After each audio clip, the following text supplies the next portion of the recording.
बिस्मिल्लाहिर्रहमानिर्रहीम। अस्सलाम वालेकुम। मेरा नाम सबीन शहबाज है। अब्दुल अली मेरे साथ मौजूद हैं। आज दो हम खबर हैं। एक तो हरजाना वाला जो मामला है, 10 अरब रुपए का जो हरजाना वज़ीर-ए-आज़म मौजूदा वज़ीर-ए-आज़म शहबाज शरीफ की तरफ से इमरान खान को भिजवाया गया था, उस पर आज एक समाअत हुई है सुप्रीम कोर्ट ऑफ पाकिस्तान में। उसका अहवाल आपके सामने रखूंगी। साथ ही साथ हम बात करेंगे चेयरमैन नैब लेफ्टिनेंट जो है उनको तौसीह दे दी गई है। उनकी मुद्दत मुलाजमत में 3 साल की तौसीह गुज़िश्ता रोज अमेंडमेंट के थ्रू की गई थी और आज बाज़ाब्ता इस चीज़ का नोटिफिकेशन भी जारी कर दिया गया है। अब कितनी ज़रूरी थी ये जो मुद्दत मुलाजमत में तौसीह है, ये कितना ज़रूरी थी, और अगर इस मुद्दत मुलाजमत में तौसीह ना होती, चले हो भी गई, अगर हो भी गई तो उसका जो नोटिफिकेशन है इतनी जल्दी जारी करने की क्या वजह, उस पर बात करेंगे। वीडियो के बाकायदा आगे से पहले गुजारिश है कि चैनल अगर अभी तक आपने सब्सक्राइब नहीं किया तो उसको सब्सक्राइब कर लीजिए और कमेंट सेक्शन में अपनी राय से जरूर आगाह कीजिए। नाज़रीन, इमरान खान को वज़ीर-ए-आज़म शहबाज शरीफ की जानिब से 10 अरब रुपए हर्जाने का नोटिस जो है वो भेजा गया था। ये बात है गालिबन 2017 की। शहबाज शरीफ ने जो है वो इमरान खान के खिलाफ की इज्जत का जो दावा है वो किया था। खैर, ये केस जो है चलता रहा, सिविल कोर्ट्स में चलता रहा और उसके बाद सिविल कोर्ट ने इमरान खान का जो हक दिफा है वो खत्म कर दिया था। इमरान खान हक दिफा खत्म करने के खिलाफ नजरसानी अपील में सुप्रीम कोर्ट आए थे अली जफर के थ्रू। आज इस केस की तीसरी समाअत थी गालिबन, और तीसरी समाअत में पहली समाअत में नोटिस हुए था, दूसरी समाअत थी आज। बैरिस्टर अली जफर इमरान खान की तरफ से अदालत में पेश हुए और बैरिस्टर अली जफर के अलावा जो है वो वज़ीर-ए-आज़म शहबाज शरीफ की तरफ से जो है राशिद हफीज हैं, उन्होंने अदालत में पेश होना था। वो अदालत में वो पेश नहीं हुए, उनकी तरफ से मुआविन वकील अदालत में पेश हुए। उन्होंने अदालत को बताया कि जो राशिद हफीज साहब हैं वो लंदन में है, तो इस केस की जो समाअत है वो अगले हफ्ते तक मुलतवी करती है। बेसिकली इल्तवा की दरखास्त है। तो फिर जज आयशा मलिक चूंकि बेंच की सरबराही करी थी, तो उन्होंने कहा कि हम आज जो है वो पिटिशनर को सुन लेते हैं, इमरान खान के वकील को सुन लेते हैं, आइन जो दूसरे वकील हैं रिस्पोंडेंट की साइड से जो वकील है उनको हम अगली समाअत पर जो है वो सुन लेंगे। अली जफर साहब ने आज अपने दलाइल का आगाज किया। उन्होंने कुछ कानूनी नुक्ते उठाए।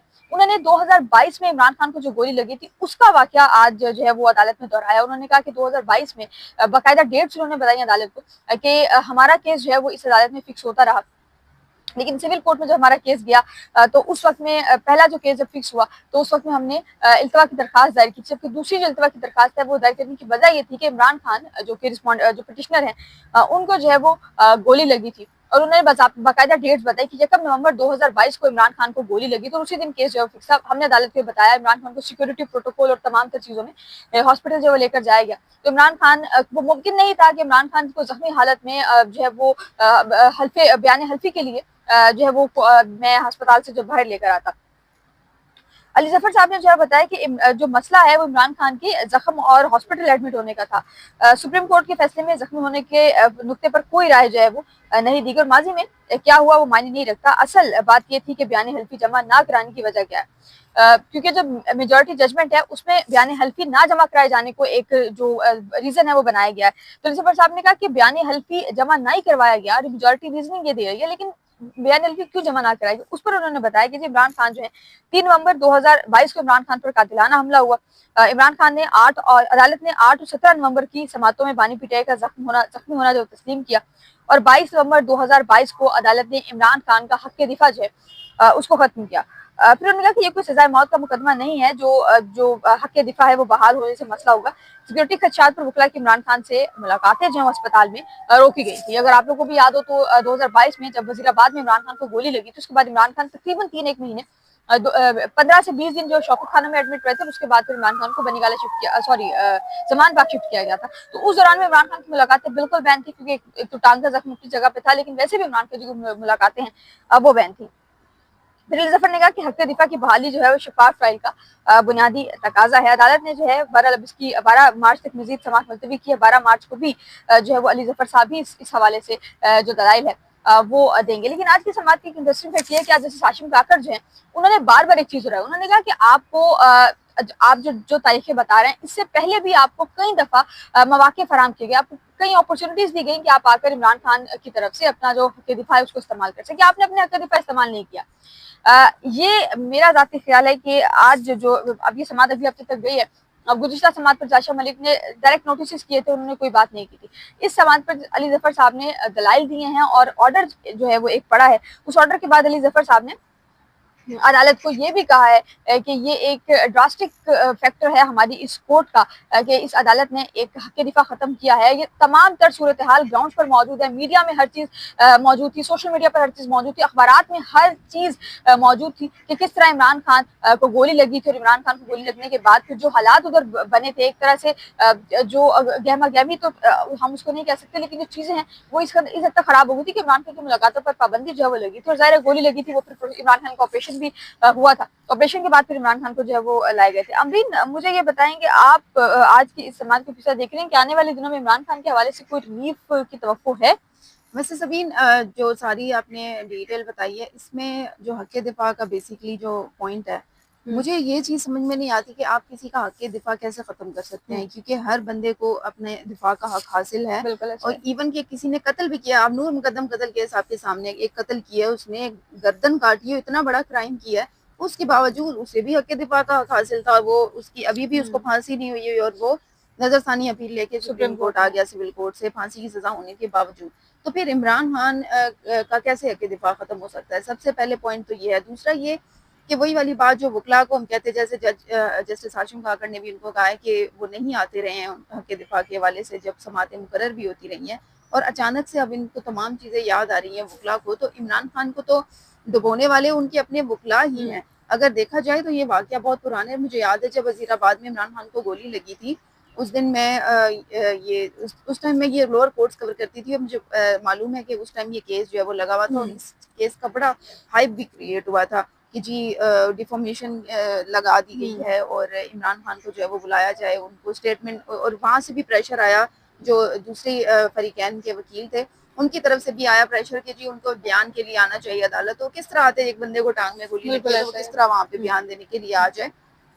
तो फिर वो नहीं आ सकते थे। और वकीलों ने, अगर मैं वकला की हमेशा से मैं बात करती हूँ, फिर क्या है कि वकला से तो मैं बिल्कुल मुतमईन नहीं हूँ, क्योंकि हमने शुरू से लेकर इमरान खान की गिरफ्तारियां भी देखी हैं। जब जीटन वाली बिल्डिंग में इमरान खान की गिरफ्तारी हो रही थी, पहली तब गिरफ्तारी। से ही जो पहला जस्टियर नईम पंजोता जो वकील थे, जो पहला जस्टियर में अगर आप उनका बताऊं, तो आप वाकई कहेंगी कि इनको उस टाइम भी अपने फेम की पड़ी होती थी। वहां पर जब इमरान खान की गिरफ्तारी वाला सीन हुआ था, रेंजर्स खड़ी थी, और उस टाइम उस दिन किसी को ये मालूम नहीं था कि वाकई ये इम्प्लीमेंटेशन हो जाएगी, वाकई इमरान खान गिरफ्तार। उस टाइम हम अहाते के अंदर थे, अहाते अदालत के बाहर खारदार तारें थी, और पूरी अदालत को उन्होंने बंद किया हुआ था कि ना कोई अंदर से बाहर, ना कोई बाहर से अंदर आ सकता है। तो जब अटैक हुआ और जो बायोमेट्रिक वाला रूम था उसमें भी तोड़ फोड़ हुई और हल्ला मच गया। उस टाइम चीफ जस्टिस थे आमिर फारूक साहब, जो कि अब इस टाइम वफाकी आईनी अदालत में बैठते हैं, तो वो बैठे हुए थे। साथ ही थोड़ी देर गुजरी तो नईम पंजोता भागते हुए आया, खून निकल रहा है सर से, भागते हुए आए। उन्होंने कहा जी किधर है सर, किधर है? तो चीफ जस्टिस जो है वो आ गए। उन्होंने कहा जी क्या हुआ? वो बिल्कुल नॉर्मल थे हालत। चीफ को तो खैर सारे मामला पता होते हैं, लेकिन शायद उनका भी कोई प्रोटोकॉल हो।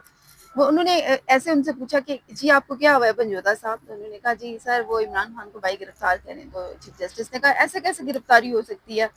ये अहाता अदालत है, यहाँ पर तो गिरफ्तारी नहीं हो सकती, और हमें तो ऐसी किसी हालत की बाय तोड़ फोड़ हो रही है, हंगामा है, शोर है, और रेंजर्स के भागने दौड़ने की, आम पब्लिक के भागने दौड़ने की आवाज़ है, लेकिन चीफ के ये रिमार्क से कैसा कैसे मुमकिन है? उस टाइम नहीं पंजोता का खून निकल रहा है, वो अगर गिरफ्तारी हो भी गई है जिस भी तरीके से, तो वो वहां पे नहीं थे, वो भागते हुए अदालत के अंदर आए, और वो अपना बता रहे हैं कि मैं आज, क्योंकि वही दिन था उनकी आगे स्क्रीनिंग का, उनके उनकी उनको वही दिन था कि जब उन्हें प्रोग्राम्स में बुलाया जाता, और वही दिन था जब उनको फेम मिलता, और मिला भी, क्योंकि बहुत सारे लोग, बहुत सारा मीडिया वहां पर मौजूद था, और हमने खुद उनका फोन देखा भी कि वो वाकई सर से निकल रहा है, लेकिन उसको कैश भी तो कराना था, जाहिर है उससे पहले तो कोई जानता नहीं था। तो ये मिसाल मैंने इसलिए दी है कि ये वो टैक्टिक्स हैं जो शुरू से लेके डे वन से लेके गिरफ्तारी के दिन से लेके वकला ने, ऐसा कोई मौका नहीं है जो हाथ से जाने दिया हो ऐसा ही कैश कराने का। तो इस वक्त भी यही चल रहा है। अब क्या इन वकला के पास इतनी सेंस नहीं है? हक दिफा किस बुनियाद पर खत्म हो सकता है? सबसे पहला पॉइंट तो यही, हम तो वकील भी नहीं है, जब हम इस चीज को अंडरस्टैंड कर सकते हैं तो उनको तो अपना इसी बेस पर फाइट करनी चाहिए अपनी। सबसे पहले तो अपना हक दिफा उनको बहाल करना चाहिए इमरान खान का।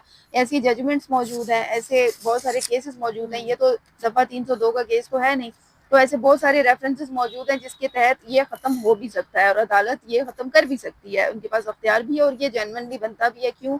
क्योंकि ये कोई कत्ल और इस तरह का मुकदमा नहीं है, ये डिफॉर्मेशन केस है और इसमें आपको हाँ, बिल्कुल अगले की भी राय होती है। ये एलिजाबेथ साहब ने कोर्ट में बताया कि जी बयान एलपी जमा ना करवाए जाने पर बेसिक रीजन यही जो है वो ऑर्डर में दिया गया कि बयान एलपी जमा ना करवाए जाने पर जो इमरान खान का कैदिफा है उसको खत्म किया गया था। बहरहाल अब 12 मार्च को उसकी समाअत है, उस पर फैसला होगा कि क्या जो है वो होगा और क्या नहीं हो सकता।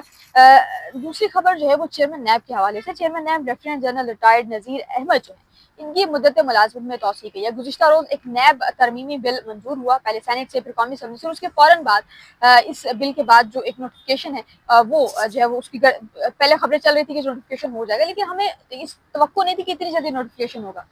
अब ये जो लेफ्टिनेंट साहब हैं, लेफ्टिनेंट जनरल रिटायर्ड साहब जो हैं, ये 3 साल तक मजीद चेयरमैन नैब रहेंगे और चेयरमैन नैब की मुद्दत मुलाजमत में तोसी का जो तलाक है वो आज की तारीख से होगा, यानी कि आज की तारीख से 2026 है तो 2029 तक ये मोहतरम जो हैं ये चेयरमैन नैब रहेंगे। इससे कबल जो कानून में चेयरमैन नैब की 3 साल मुद्दत मुलाजमत में तोसी नहीं हो सकती। IMF ने भी चेयरमैन की 3 साल मुद्दत मुलाजमत में तहफ़्फ़ुज़ात का इज़हार किया था। अब आप अंदाजा यहाँ से करें कि हम एक वो मुल्क है जो हम टोटली डिपेंड करते हैं IMF के ऊपर, और IMF के तहफ़्फ़ुज़ात के बावजूद हमने चेयरमैन नैब का जो नोटिफिकेशन है वो जारी किया। आप एक इस नोटिफिकेशन को ध्यान में रखें और एक उस नोटिफिकेशन को ध्यान में रखें जो कि होना था लेकिन वो नोटिफिकेशन नहीं हुआ, और उसके बाद फिर एक निजी टीवी चैनल से गलत खबर चलवा कर एक नोटिफिकेशन जो है वो ज़बरदस्ती करवाया गया था। और इसी तरह और भी बहुत से ऐसे नोटिफिकेशन हैं जो ताख़ीर का शिकार रहते हैं, दानिस्ता या नादानिस्ता तौर पर ताख़ीर का शिकार जो है वो मतलब रहते वही हैं। जिनको जारी होना चाहिए वो जारी नहीं होते और जिनको हाँ, नहीं नहीं जा होना सुबह चाहिए। इसका वाकई हाइप थी जब मैंने आपको कॉल की जी, जी, थी जी। कि यार ये कोई कौन सा नोटिफिकेशन है, हुँ। तो इसका बहुत ज्यादा हाइप क्रिएट हुआ था दफातर के अंदर। बिल्कुल ऐसा ही है, बिल्कुल ऐसा ही है, और गुज़िश्ता रोज़ जो है वो तौसी हुई है जो नैब तरमीमी बिल है उसकी जो डिटेल्स है वो इंशाल्लाह कल आपसे शेयर करेंगे। फिर इतना ही, मुझे अपनी दुआ में याद